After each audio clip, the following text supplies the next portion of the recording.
Good morning. I'm delighted to be here today. But let me start with a question for you. Do you know what this is? Any ideas? It's clearly a lecture. It's rather interesting, isn't it? It's Henry of Germany giving a lecture at the University of Bologna in about 1340. So this is over 600 years ago. And look carefully at the painting. Things haven't changed a great deal in 600 years. We have people here in the third row who are asleep. People talking, people reading. And look in the very back row. Look back here. This gentleman here. I am certain he is texting on his mobile phone. Don't you think? So things really haven't changed a great deal in 600 or 700 years.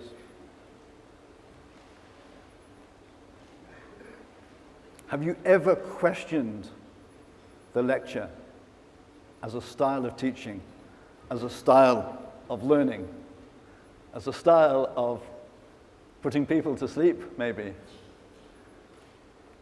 This gentleman has.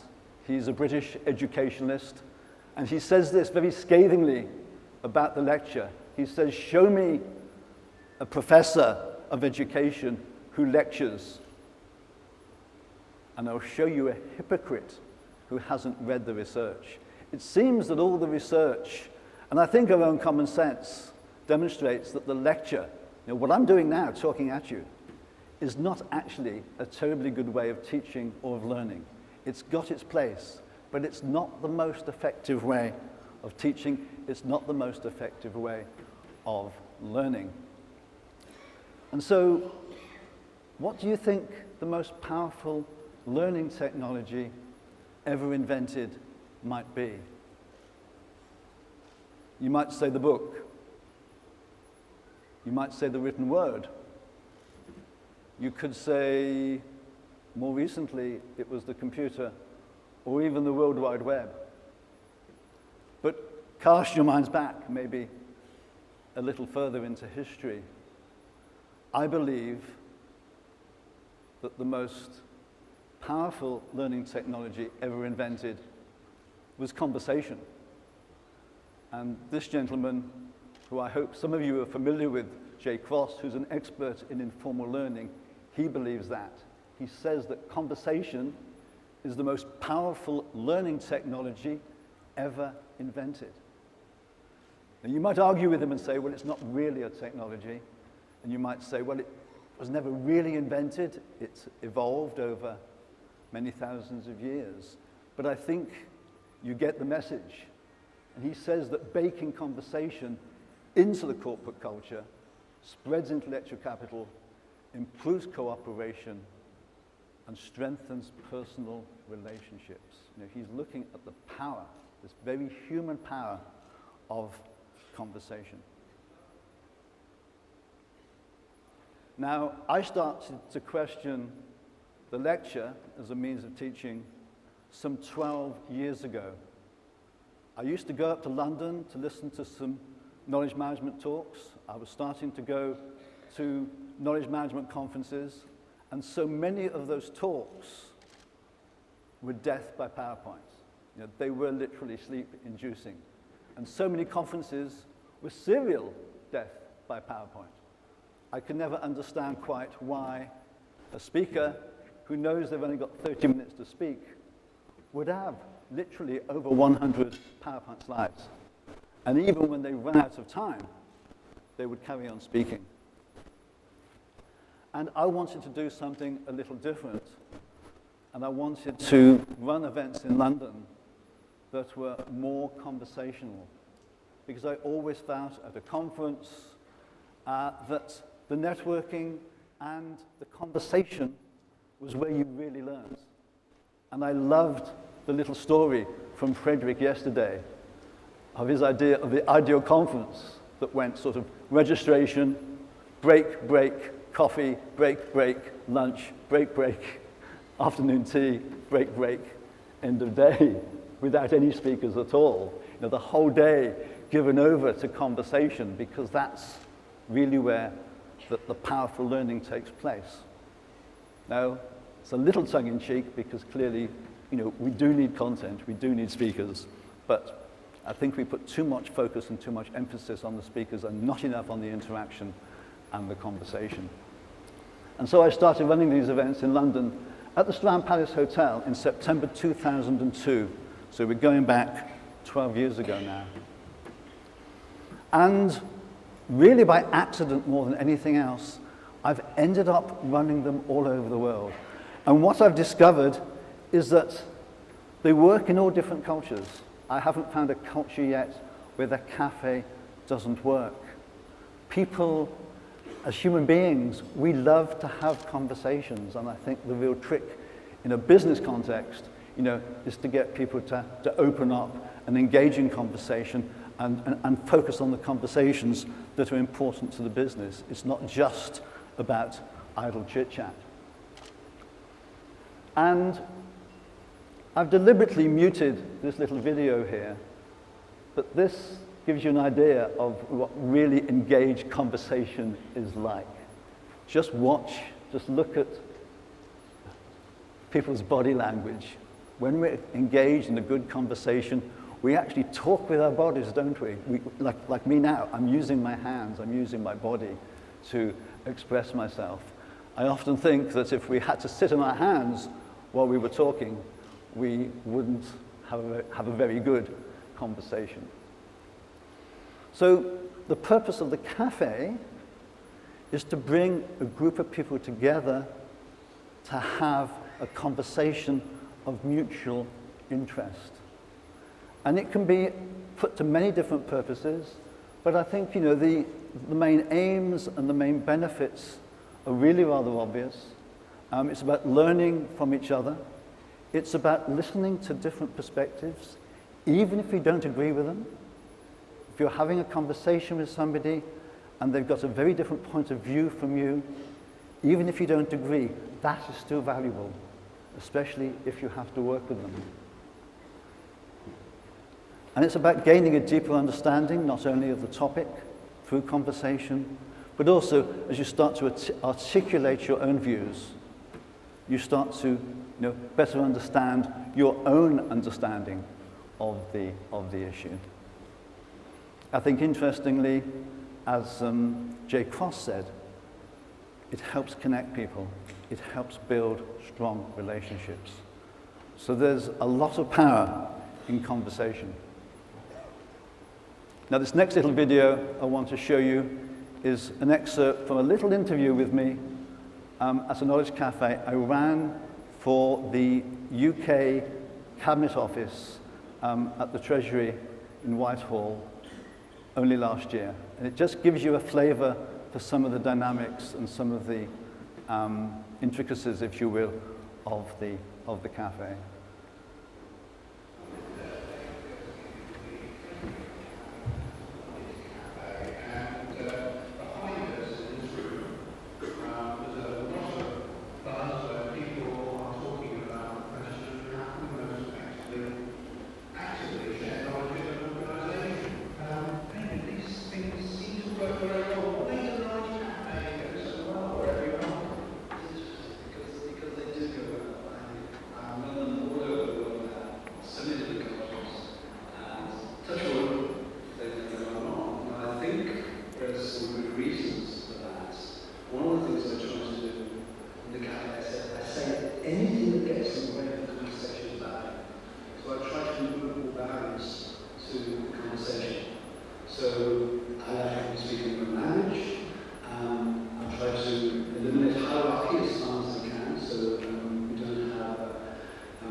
So do you get the idea? Do you get the concept? It's very much about eliminating the fear from the conversation. Because I think too often in our organizational life, we don't actually speak our minds. We hold back. We don't always totally speak the truth. And what I'm trying to do in the cafe is to, if you like, create that coffee house environment where the conversation takes charge and the conversation takes us where we don't necessarily expect to go, and that interesting connections and interesting insights surface as a result of that conversation. I've been running those cafes for 12 years now, as I say, pretty much all over the world. And I've learned a lot about conversation, not just in the context of the cafe. And what I've come to realize is there's something that we kind of need to give a label. And it's something that I call organizational conversation. And I define it like this. I simply say that it's the myriad of conversations that we have every day in our organization. Minute to minute, hour by hour, both formal and informal. These are the conversations we have every day. And almost conversation is the lifeblood of an organization. If those conversations aren't flowing, the conversation or the organization is going to die. And I'm not the only one to sort of recognize the power of conversation. This gentleman, David Weinberger, who I'm sure some of you know from Harvard, he says that business is a conversation quite literally, because the defining work of business is conversation. And that as knowledge workers, our job is to have interesting conversations.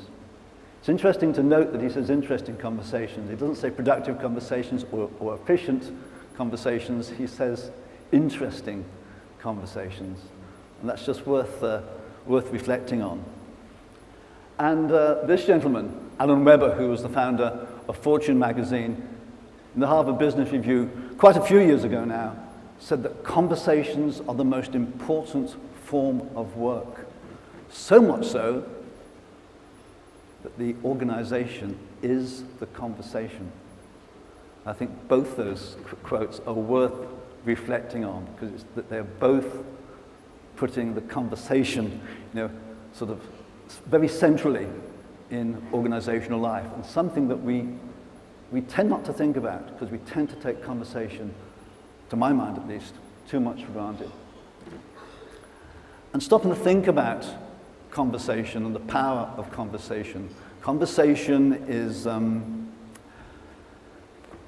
it's like a Swiss Army knife. It can be put to many, many different purposes. And I've just listed a few of them here.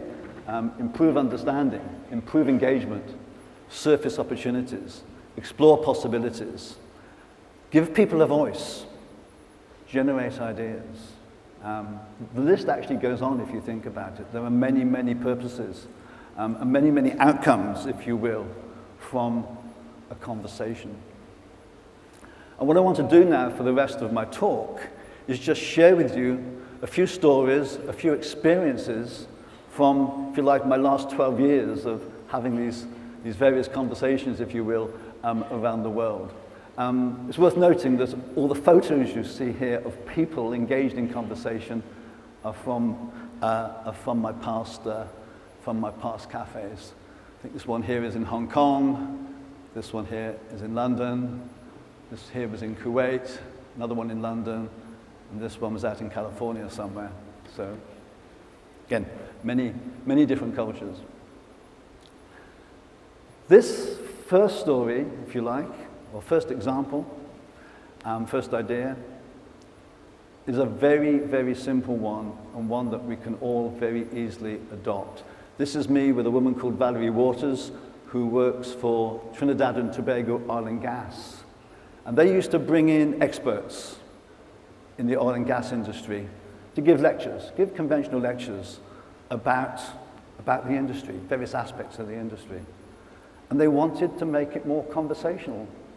And so simply, if the speaker had, say, 40 minutes to speak, they would cut it down to 20 minutes. TED style, I often feel that 20 minutes is almost an ideal time for giving a talk.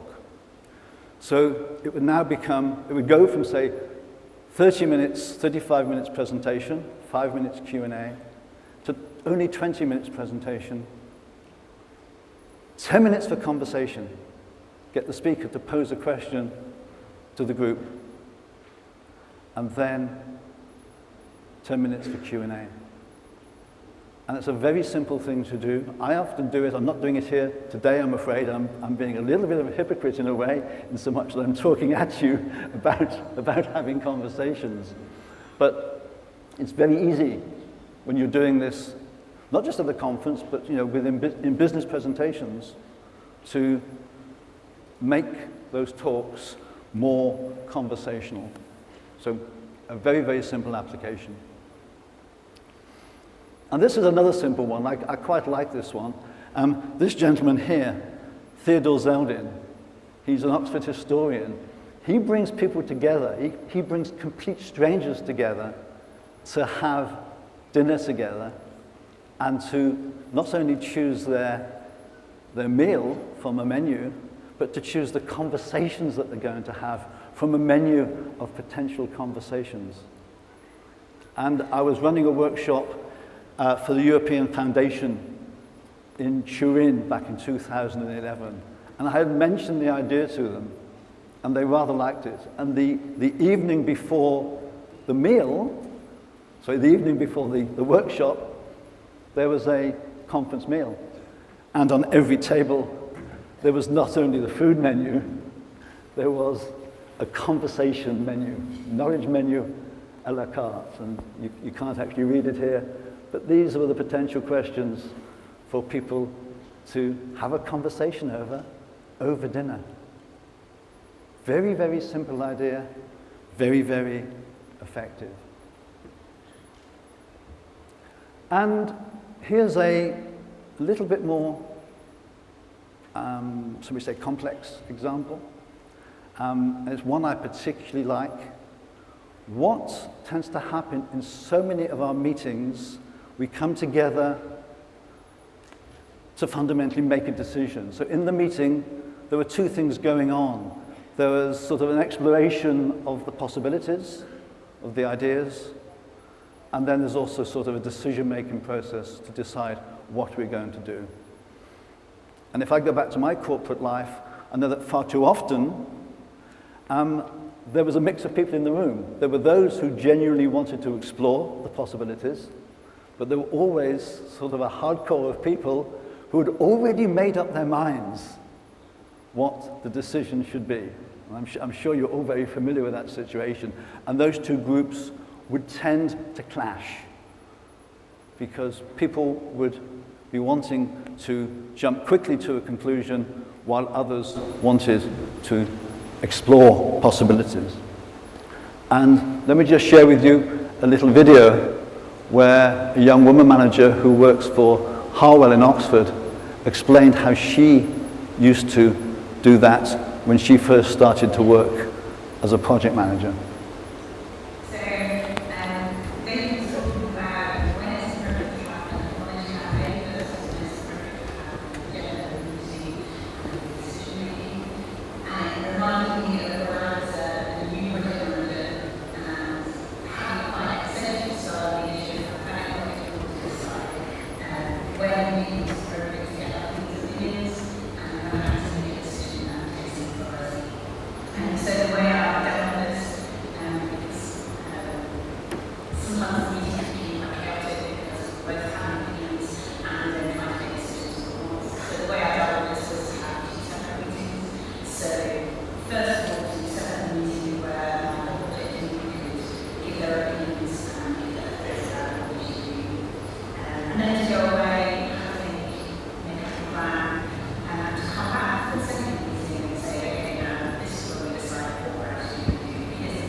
So you get the idea. It's a very, very simple idea, very easy to implement.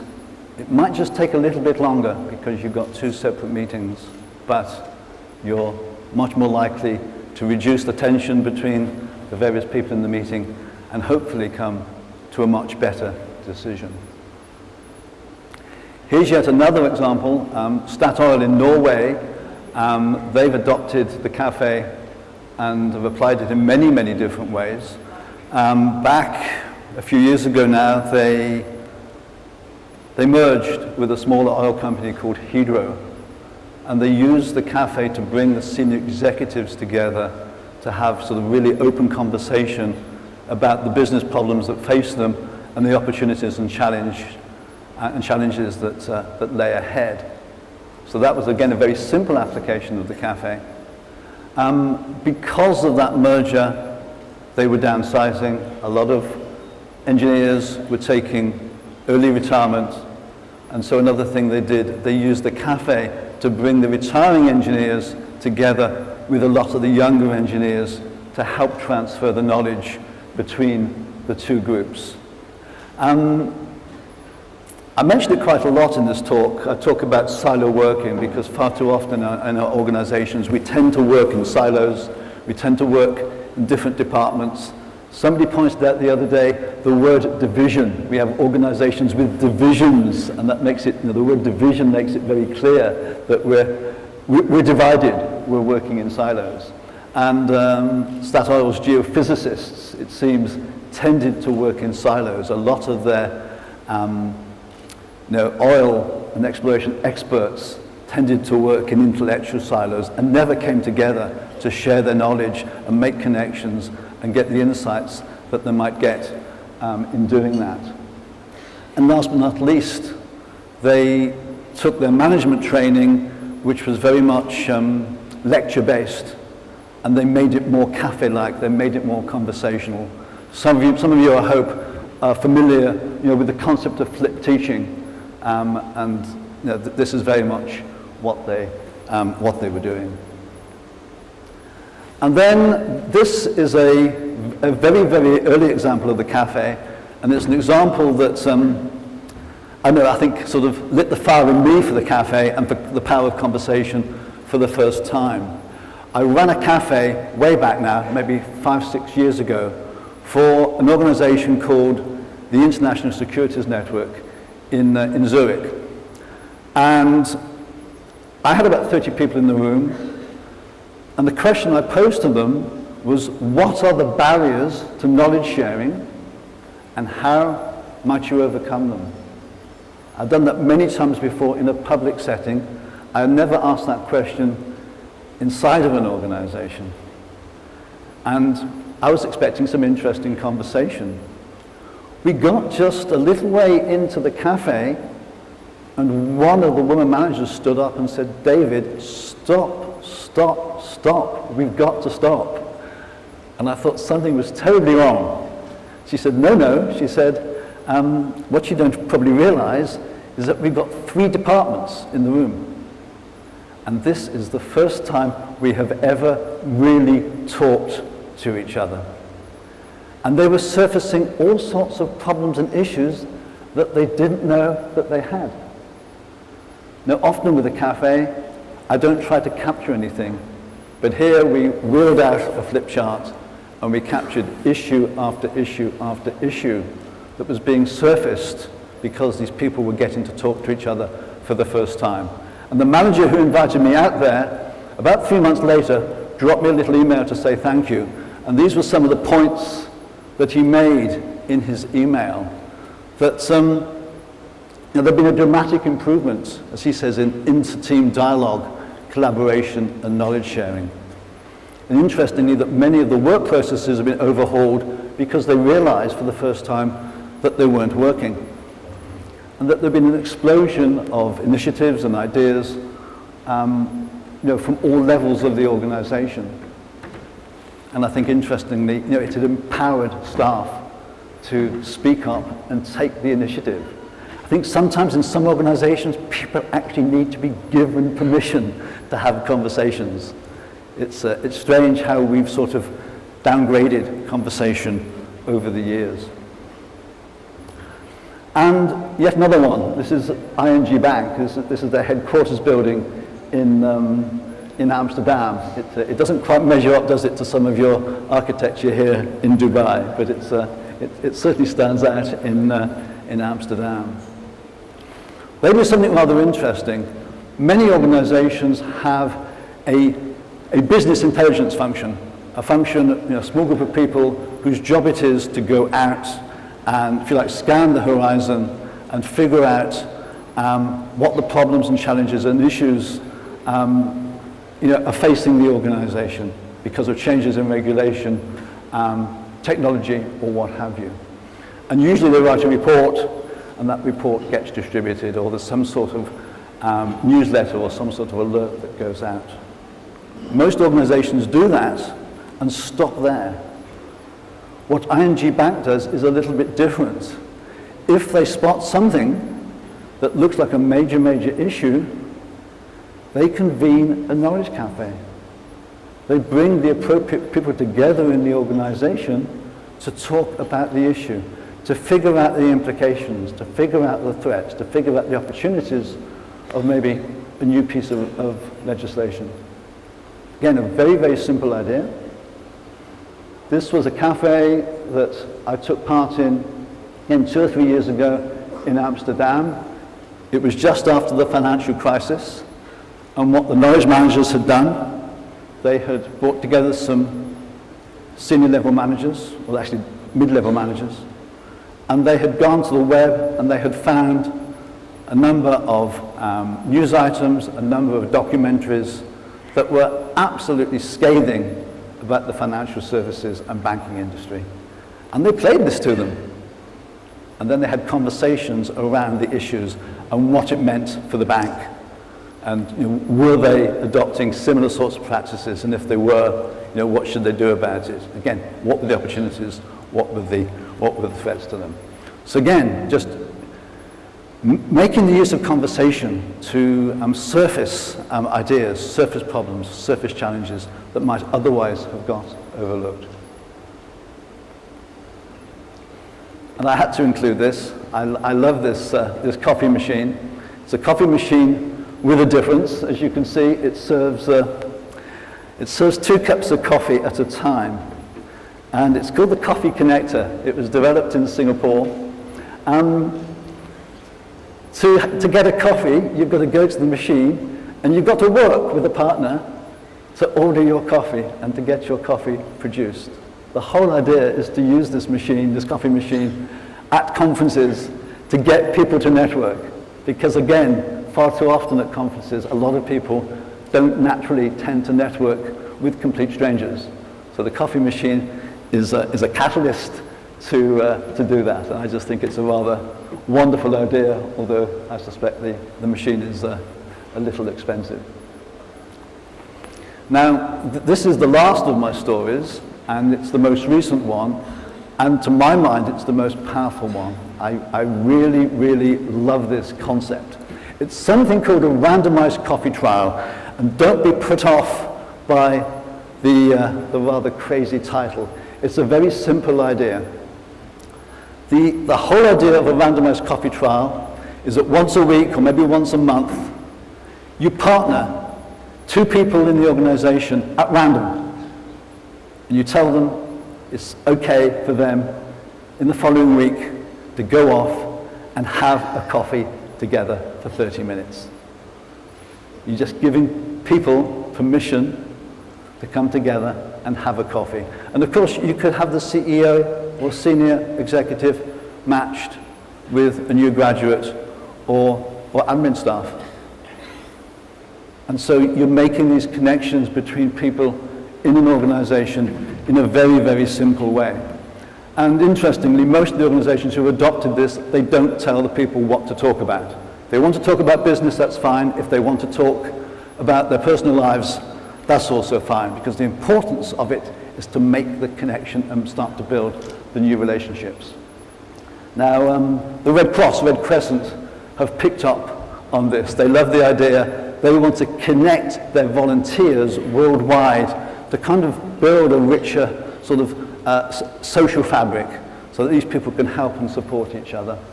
And this little video explains how the Red Cross, Red Crescent actually do that. It's an Arabic.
Okay, a very, very simple idea. If any of you are interested in implementing the RCTs, get in touch with me afterwards.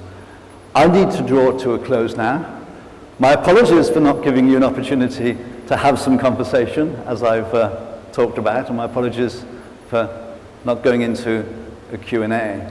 But let me leave a question for you to reflect on individually or over coffee.